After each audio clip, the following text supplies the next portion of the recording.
Par rapport à la question dont vous venez de me poser, sur la sortie, moi je dirais la sortie ratée du président de la transition, M. Bandao, c'était une sortie de trop pour moi.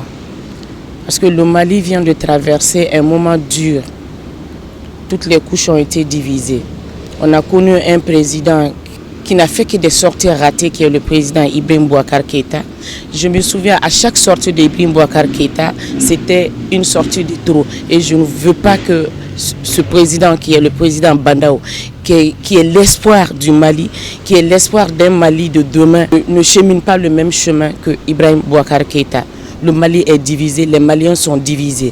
On doit le voir dans une position de rassemblement et non dans une position qu'on a connue avec l'ancien président de la République qui est le président déchu Ibrahim Boubacar Keïta. Je dirais bien qu'on doit revenir sur la table de négociation. Tout ce qui nous unit aujourd'hui, c'est le Mali. Et ce Mali souffre, les Maliens souffrent. Les Maliens ont besoin de leur quotidien normal, qui est la santé, qui est lié à l'éducation, qui est lié à la sécurité, et qui est lié à tout ce que vous voyez, l'insécurité. Et si nous hasardons à faire un bras de fer entre une couche syndicale qui est l'UNTM, l'UNTM existe partout au Mali.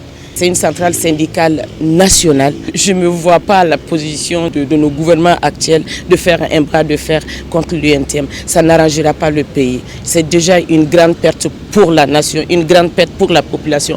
Voyez-vous même, la ville elle est paralysée.